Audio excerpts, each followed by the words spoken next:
Bienvenue dans cette nouvelle édition du QG Week-end. Au sommaire, la 3e édition du Forum international Afrique et Développement s'est achevée ce vendredi à Casablanca au Maroc.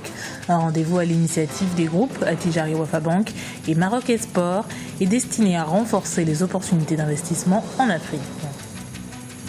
Le président sénégalais Macky Sall a entamé une tournée d'une semaine en Casamance. Il y a annoncé une série de mesures pour faire de la région un pôle touristique de premier plan. Le développement de cette région autonomiste est pour lui nécessaire pour maintenir la paix.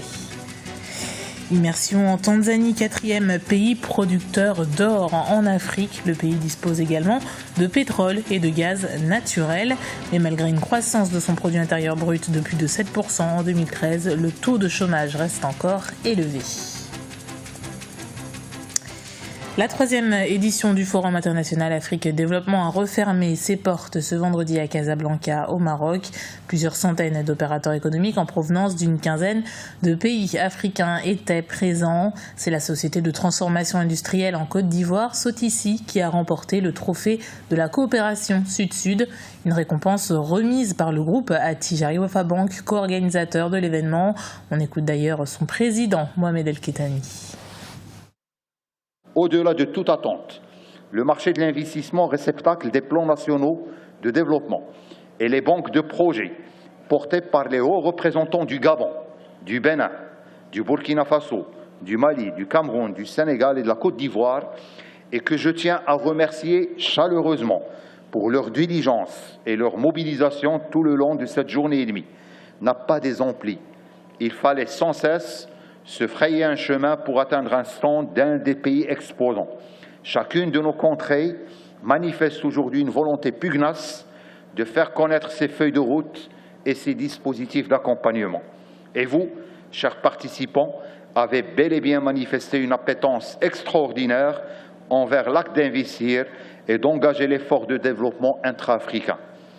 Vos analyses aiguisées émises lors des panels et les interventions de haut niveau traitant des problématiques liées aux enjeux de diversification des sources d'énergie, de la sécurité énergétique, de valorisation des ressources agricoles et de la sécurité alimentaire, et enfin au sujet des enjeux et des modes de partenariat et de financement des infrastructures ont été fidèlement reprises.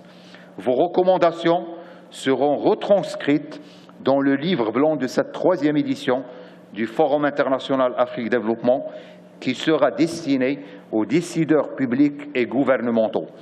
Vos recommandations appellent toutes à l'unité de l'action et à la facilitation institutionnelle en faveur de l'investissement du secteur privé. L'actualité économique, c'est aussi le Sénégal qui veut faire de la région de la Casamance naturelle un pôle touristique. Pour cela, le président de la République Macky Sall y a entrepris un périple d'une semaine. Il sait que la paix est la condition sine qua non du développement touristique dans cette région autonomiste. Birama Saounera. Faire de la Casamance un important pôle touristique du Sénégal, c'est l'objectif du président Macky Sall. Au cours de sa tournée économique dans la partie sud du pays, le chef de l'État a pris de nouvelles mesures. Parmi celles-ci, le statut spécial de la Casamance dans le domaine du tourisme pour une période de 10 ans. Un ouf de soulagement pour les promoteurs touristiques, cette disposition permettra aussi de contribuer au développement de la région naturelle de la Casamance. Faire de la Casamance le pôle touristique de référence de notre pays est bien possible. Et pour cela, je proclame ici et maintenant la Casamance zone touristique spéciale d'intérêt national. Dans les prochains jours, je vais faire voter une loi par laquelle tout opérateur touristique qui s'installera dans cette belle région sera exonéré de toute charge fiscale et sociale pendant 10 ans. Le chef de l'État Macky Sall a procédé à la réception de 2 bateaux, Agen et Diambogne. À cette occasion, le président a pris une décision importante pour les populations de la Casamance.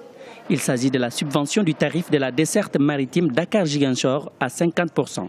Le prix du billet s'élève désormais à 5 000 francs CFA au lieu de 10 500 francs CFA. Une manière d'abréger la souffrance des habitants de la Casamance, mais aussi de lutter contre l'enclavement dans cette partie méridionale du Sénégal. L'arrivée de ces 2 nouveaux bateaux nous rend heureux, parce que c'était très difficile de nous rendre à Dakar. Mais ce ne sera plus le cas désormais, surtout depuis que le président a également déclaré que le coût des billets serait revu à la baisse. Cela nous rendra la tâche plus facile dans nos activités commerciales et pour nourrir nos familles, ces 2 bateaux sont une aubaine. Cette tournée économique marque ainsi la 3e visite du président Macky Sall depuis son accession à la magistrature suprême en 2012. En plus de la réception des 2 navires, le chef d'État sénégalais a procédé à l'inauguration d'une chambre frigorifique à Ziguinchor. Il a aussi remis une 50aine de bus aux transporteurs urbains de la région. Chaque année, ils sont des milliers de jeunes à obtenir leur diplôme, mais très peu parviennent à trouver une place au sein d'une entreprise. En Tanzanie, par exemple, le taux de chômage en 2012 était estimé à 10,7%. Beaucoup ont décidé d'influer sur cette tendance et Mefa Komi nous explique comment. La Tanzanie est le 4e pays producteur d'or en Afrique. Elle dispose également de pétrole et de gaz naturel. Et pourtant, le taux de chômage reste encore élevé. Selon les statistiques disponibles, en 2012, il était de 10,7% contre 12,2% il y a 6 ans. Même si la situation s'est améliorée, la question inquiète toujours. Oui, le chômage des jeunes est un problème ici et il est réel. Les raisons sont liées au marché du travail, mais aussi à la jeunesse elle-même. Si les jeunes sont pointés du doigt, il y en a qui arrivent néanmoins à s'en sortir, à l'exemple de ce vendeur de brochettes. Il ne me sert à rien de travailler pour quelqu'un quand je suis encore valide. J'ai donc économisé et j'ai commencé à vendre de l'eau. Puis finalement, j'ai eu suffisamment de capital pour commencer à vendre des brochettes. J'ai beaucoup de respect pour cette entreprise. Les brochettes de choura sont plutôt bien appréciées. Mais il évoque un problème qui, s'il est résolu, pourrait bien faire accroître son chiffre d'affaires. Nous avons un problème avec l'électricité. J'aimerais que le gouvernement mette en place des lumières. Quand il fait noir, les clients ont peur de l'insécurité.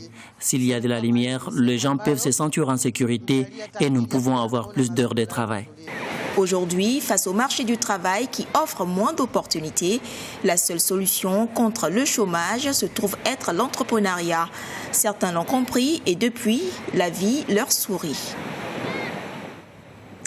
C'est une véritable razzia qu'a opéré le cinéaste mauritanien Abderrahmane Sissako ce vendredi soir à Paris. La 40e cérémonie des Césars a largement récompensé son long métrage Timbuktu.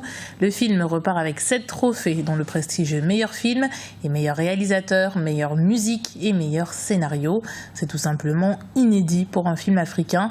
Et ce n'est sans doute pas terminé pour ce film qui est en compétition au FESPACO, le festival de cinéma de Ouagadougou. La musique comme mouvement de résistance, c'est le credo de ces jeunes artistes musiciens du Libéria. Avec le hip-hop comme étendard, ces chanteurs veulent toucher toute la population libérienne et tous les âges. Gevanido. Le hip-hop est un style musical très prisé aujourd'hui au Libéria. Les jeunes artistes s'en servent pour égayer le public et révolutionner la musique locale. Pour susciter plus d'engouement, ils choisissent des morceaux qui ont connu du succès par le passé et les combinent avec un style populaire moderne. J'ai toujours fait de la musique pour l'avenir. Je le fais pour les enfants et mon dernier album est intitulé « Pour les Soloma ».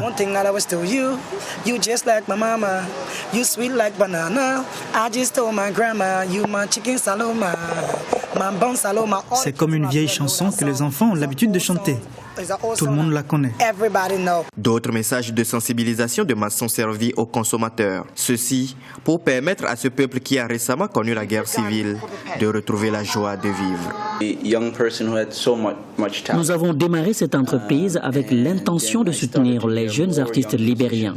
Nous avons dit que nous allons créer une opportunité pour ces jeunes pour qu'ils puissent enregistrer les morceaux qu'ils veulent afin d'émerger.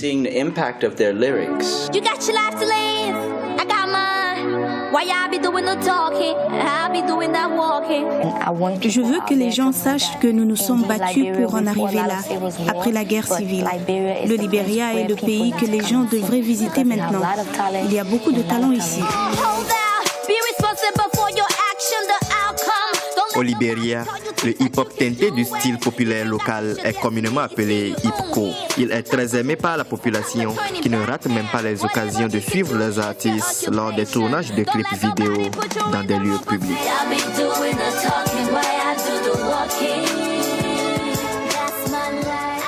On reste au Libéria où le couvre-feu instauré en août 2014 doit être levé dimanche 22 février. C'est la présidente Ellen Johnson Sirleaf qui l'a annoncé via un communiqué.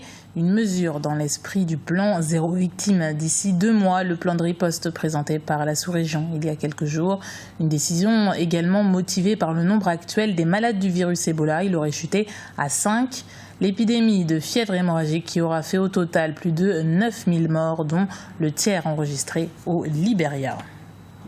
C'était le journal de la rédaction. Merci de l'avoir suivi. Retrouvez dans un instant une nouvelle édition du QG Weekend sur Africa 24.